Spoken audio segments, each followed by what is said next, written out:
தமிழொலி நேயர்களுக்கு வணக்கம். இன்றைய காலை நேர தலைப்புச் செய்திகள். 2026 ஆண்டுக்கான தரம் 5 புலமை பரிசில் பரீட்சை எதிர்வரும் செப்டம்பர் மாதம் 20 நடைபெறும் என்று பரீட்சை திணைக்களம் அதிகாரப்பூர்வமாக அறிவித்துள்ளது. இதற்கான விண்ணப்பங்களை திருத்தம் செய்வதற்கான கடைசி நாள் ஜூலை 15 என்றும் தெரிவிக்கப்பட்டுள்ளது. சர்வதேச நாணய நிதியத்தின் IMF பிரதிநிதிகள் குழு கடந்த ஜூன் 24 முதல் நேற்று வரை இலங்கையில் தங்கி அதிகாரிகளுடன் பேச்சுவார்த்தை நடத்தியது. மத்திய கிழக்கு போர்ச்சூழல் இலங்கை பொருளாதாரத்தை ஓரளவு பாதித்துள்ள போதிலும் நாடு எடுத்து வரும் பொருளாதார சீர்திருத்த நடவடிக்கைகளை தொய்வின்றி தொடர்ந்து முன்னெடுக்குமாறு IMF தூதுக்குழுவின் தலைவர் வலியுறுத்தியுள்ளார். கடந்த சில வாரங்களாக சம்பள உயர்வு உள்ளிட்ட கோரிக்கைகளை முன்வைத்து பல்கலைக்கழக சாரா ஊழியர்கள் நடத்தி வந்த வேலைநிறுத்த போராட்டம் உயர்கல்வி அமைச்சுடன் நடத்தப்பட்ட சுமூகமான பேச்சுவார்த்தை அடுத்து தற்காலிகமாக கைவிடப்பட்டுள்ளது. இதனால் இன்று முதல் அனைத்து அரசு பல்கலைக்கழகங்களின் கல்வி செயற்பாடுகளும் வழமைக்கு திரும்ப உள்ளன. சுற்றுலாத்துறையை ஊக்குவிக்கும் நோக்கில் 2500க்கும் மேற்பட்ட சர்வதேச சுற்றுலா பயணிகளுடன் MS கியூன் எலிசபெத் என்ற பிரம்மாண்ட சொகுசு கப்பல் நேற்று காலை கொழும்பு துறைமுகத்தை வந்தடைந்துள்ளது. இது இங்கிருந்து பயணிகளை கண்டி, காலி மற்றும் சிகிரியா ஆகிய இடங்களுக்கு அழைத்து செல்ல உள்ளமை குறிப்பிடத்தக்கது. இலங்கை முழுவதும் உள்ள விவசாயிகளுக்கு சிறுபோக நெல் செய்கைக்காக அரசாங்கத்தினால் வழங்கப்படும் விசேட உரமானிய தொகை இன்று முதல் விவசாயிகளின் வங்கிக் கணக்குகளில் நேரடியாக வைப்பு செய்யப்படவுள்ளதாக விவசாய அமைச்சு அறிவித்துள்ளது. இதன் மூலம் சுமார் 5 லட்சம் விவசாயிகள் பயனடைவர். எதிர்வரும் ஆகஸ்ட் மாதம் முதல் மின்சார கட்டணத்தை மேலும் 10% குறைப்பதற்கு இலங்கை மின்சார சபை முன்மொழிந்துள்ளது. இதுகுறித்த பொதுமக்களின் கருத்துக்கள் மற்றும் ஆலோசனைகளை எழுத்துப்பூர்வமாக சமர்ப்பிக்க பொது பயன்பாடுகள் ஆணைக்குழு ஜூலை 20 வரை கால அவகாசம் வழங்கியுள்ளது.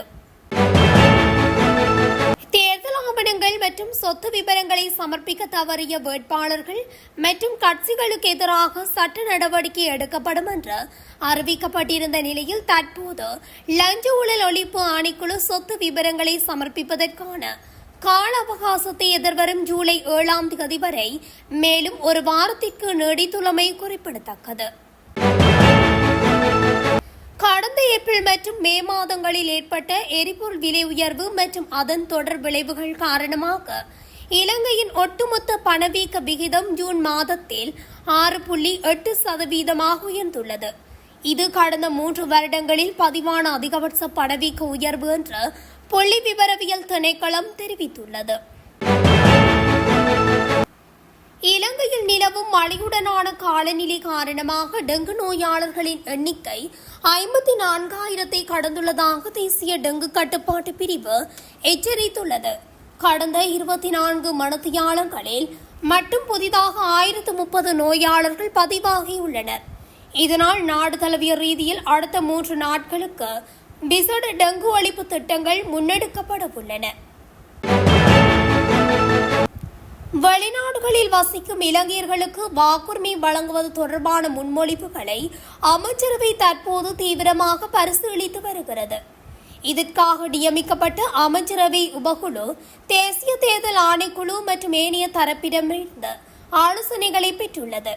அதன் பிரகாரம் வெளிநாடுகளில் வசிக்கும் இலங்கையர்கள் அந்தந்த நாடுகளில் உள்ள இலங்கை தூதரகங்களுக்கு சென்று நேரில் வாக்களிக்கும் முறை அல்லது எண்ணிம டிஜிட்டல் வாக்குப்பதிவு முறை ஆகியவற்றை நடைமுறைப்படுத்துவது குறித்து ஆராயப்பட்டு வருகின்றமையும் குறிப்பிடத்தக்கது. புத்தளம் வனாத்தவில்லு பிரதேசத்தில் 4 பாடசாலை மாணவர்கள் நீரில் மூழ்கி உயிரிழந்துள்ளனர். மங்களபுர விலுவில் பூக்கள் பறிப்பதற்காக படகோட்டில் சென்ற பாடசாலை மாணவர்களே இவ்வாறு நீரில் மூழ்கி உயிரிழந்துள்ளதாக போலீசார் தெரிவித்துள்ளனர். மாணவர்கள் 5 படகு ஒன்றில் பூக்கள் பறிப்பதற்காக சென்று கொண்டிருந்த போது படகு கவிழ்ந்ததில் நீரில் மூழ்கியதாக போலீசார் தெரிவித்தனர்.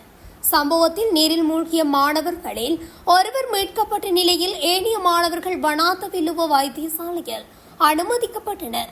அவர்களில் ஆபத்தான நிலையில் இருந்த மூவர் புத்தளம் வைத்தியசாலைக்கு மாற்றப்பட்ட போதிலும் அங்கு சிகிச்சை பலனின்றி மாணவர்கள் உயிரிழந்துள்ளனர்.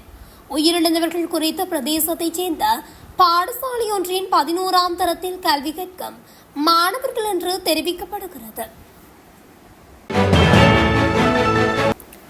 தன் மனைவியுடன் ஏற்பட்ட தகராறின் காரணமாக தாம் வசித்த வீட்டை தீ வைத்து எரித்த நபர் ஒருவர் கைது செய்யப்பட்டுள்ளார். இந்த சம்பவம் நேற்று கொழும்புக்கு அருகே மொரட்டுவ எகடவுயன பகுதியில் இடம்பெற்றுள்ளது. மொரட்டுவ எகடவுயன பகுதியில் சாகர மாவட்டத்தில் வசித்து வந்த ஒரு தம்பதிக்கு மத்தியில் தகராறு ஏற்பட்டுள்ளது. இதன்போது மனைவி மீது ஆத்திரமடைந்த கணவர் தாம் வசித்து வந்த இருமாடி வீட்டுக்கு தீ வைத்து எரித்துள்ளார். குறித்த வீட்டின் மேல் மாடியில் இருந்து புகை மற்றும் தீப்பிழம்புகள் எழுவதாக அவசர தகவல் கிடைத்ததை தொடர்ந்து மொரட்டுவை நகர சபையின் தீயணைப்பு பிரிவினர் உடனடியாக சம்பவ இடத்துக்கு விரைந்துள்ளனர். 3 தீயணைப்பு வாகனங்களின் உதவியுடன் மேற்கொள்ளப்பட்ட தீயணைப்பு நடவடிக்கையால் 1 மணி நேரத்துக்கும் குறைவான நேரத்தில் தீ முழுமையாக கட்டுப்பாட்டுக்குள் கொண்டுவரப்பட்டது. இந்த தீ விபத்தில் வீட்டின் மேல் மாடியில் அமைந்திருந்த ஒரு அறையும் அதிலிருந்த வீட்டு உபயோக பொருட்களும் முற்றிலும் எரிந்து சேதமடைந்துள்ளதாக அதிகாரிகள் தெரிவித்துள்ளனர். நாடளாவிய ரீதியில் முன்னெடுக்கப்பட்டு வரும் போலீசாரின் விசேட குற்ற தடுப்பு மற்றும் போதைப்பொருள் ஒழிப்பு விசேட சோதனை நடவடிக்கைக்கு அமைய 402 பேர் கைது செய்யப்பட்டுள்ளனர். குற்ற செயல்களை கட்டுப்படுத்தும் நோக்கில் அனைத்து பிராந்திய போலீஸ் நிலையங்களையும் உள்ளடக்கியதாக வலய மட்டத்திலான போலீஸ் விசேட சோதனை நடவடிக்கைகள் தீவிரப்படுத்தப்பட்டுள்ளன. ஹம்பாந்தோட்டை அங்குணுகொலபலச சிறைச்சாலையில் ஹெரோயின் கடத்தல் குற்றச்சாட்டில் ஆயுள் தண்டனை அனுபவித்து வந்த பெண் கைதியொருவர் திடீர் உடல் நலக்குறைவு காரணமாக உயிரிழந்துள்ளார். உயிரிழந்தவர் கொழும்பு கிராண்ட் பாஸ் பகுதியைச் சேர்ந்த 65 வயதுடைய பெண் என்று சிறைச்சாலை வட்டாரங்கள் தெரிவித்துள்ளன. ஹெரோயின் கடத்தல் குற்றத்துக்காக நீதிமன்றத்தால் ஆயுள் தண்டனை விதிக்கப்பட்டதை தொடர்ந்து அவர் அங்குணகொலபலச சிறைச்சாலையில் தடுத்து வைக்கப்பட்டிருந்தார். இந்நிலையில் திடீரென உடல்நலக்குறைவு ஏற்பட்டதை அடுத்து நேற்று முன்தினம் அங்குணகொலபலச மருத்துவமனையில் அனுமதிக்கப்பட்டுள்ளார். எனினும் சிகிச்சை பலனின்றி குறித்த பெண் உயிரிழந்துள்ளதாக தெரிவிக்கப்படுகிறது. உயிரிழந்த பெண்ணின் உடலின் மீதான பிரேத பரிசோதனை நேற்று நடைபெற்றதாகவும் சிறைச்சாலை வட்டாரங்கள் மேலும் தெரிவித்தன. யாழ்ப்பாணம் காங்கேசன்துறை முதல் மன்னார், கொழும்பு, காலி மற்றும் ஹம்பாந்தோட்டை முதல் பொத்தி வரையிலான கடற்பகுதிகளுக்கு வளிமண்டலவியல் திணைக்களம் எச்சரிக்கை விடுத்துள்ளது. அதன்படி காங்கேசன்துறை முதல் மன்னார், கொழும்பு, காலி மற்றும் ஹம்பாந்தோட்டை முதல் பொத்தில் வரையிலான கடலோர பகுதிகளில் காற்றின் வேகம் அவ்வப்போது மணிக்கு 50 தொடக்கம் 60 கிலோமீட்டர் வரை அதிகரிக்கும் என்றும் கடற்பகுதிகள் அவ்வப்போது கொந்தளிப்பாக மாறக்கூடும் என்றும் அந்த அறிவிப்பில் கூறப்பட்டுள்ளது. கொழும்பு, காலி மற்றும் ஹம்பாந்தோட்டை வழியாக சிலாபம் முதல் பொத்தில் வரையிலான கடலோர பகுதிகளில் கடல் மட்டம் சுமார் 2.0 தொடக்கம் 3.0 மீட்டர் வரை உயர வாய்ப்புள்ளது. எனவே மீன்பிடி மற்றும் கடற்படை சமூகத்தினர் இது தொடர்பாக விழிப்புடன் இருக்குமாறும் வளிமண்டலவியல் திணைக்களத்தால் வெளியிடப்படும் ஆலோசனைகளுக்கு எச்சரிக்கையாக இருக்குமாறும் கேட்டுக் கொண்டுள்ளது.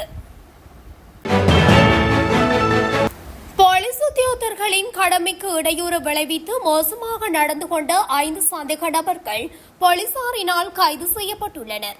இந்த சம்பவம் வியாங்கொடை பிரதேசத்தில் இடம்பெற்றுள்ளது. நேற்று முன்தினம் நண்பகல் வியாங்கொடை அருகே பொசன் தினத்தை முன்னிட்டு நடைபெற்ற மிகுந்து பெருகிறா ஊர்வலம் நிமித்தமாக கடமையில் ஈடுபட்டிருந்த போலீஸ் அதிகாரிகள் போக்குவரத்தை ஒழுங்குபடுத்திக் கொண்டிருந்துள்ளனர். இதன்போது ஹப்ரக வாகனம் ஒன்றில் வந்த 5 பேர் அடங்கிய குழுவொன்று போலீசாருடன் வாக்குவாதத்தில் ஈடுபட்டு அவர்களின் கடமைக்கு இடையூறு விளைவித்துள்ளன. இதனையடுத்து நேற்று குறித்த சந்தேக நபர்கள் கைது செய்யப்பட்டுள்ளனர். சந்தேக நபர்கள் நிட்டம்புவ மற்றும் ஜக்கல் ஆகிய பகுதிகளைச் சேர்ந்த 20 மற்றும் 21 வயதுடையவர்கள் என்ற விசாரணையில் தெரிய வந்துள்ளது. இத்துடன் தமிழொலியின் இன்றைய காலை நேர தலைப்புச் செய்திகள் நிறைவடைகின்றன. தொடர்ச்சியாக செய்திகளை அறிந்து கொள்ள தமிழொலி ஊடகத்துடன் இணைந்திருங்கள். நன்றி, வணக்கம்.